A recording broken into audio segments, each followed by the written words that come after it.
Hari ini Bali kembali melaporkan nihil tambahan korban jiwa COVID-19, namun jumlah kasus barunya masih di 2 digit. Sementara itu jumlah kenaikan pasien sembuh juga berada di angka 2 digit.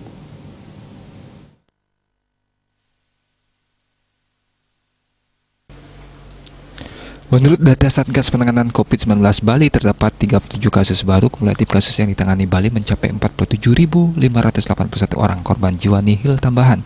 Kumulatif korban jiwa COVID-19 tetap 1.514, 3,18%. Rinciannya 1.508 WNI dan 6 WNA.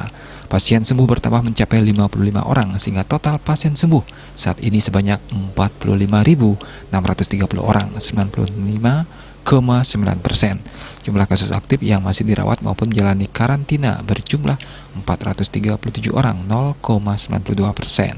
Mereka dirawat di 17 rumah sakit dan dikarantina di Bapelkesmas, UPT Nyidah, Wisma Bima, dan BPK Pring. Diah Dewi, Bali Pos.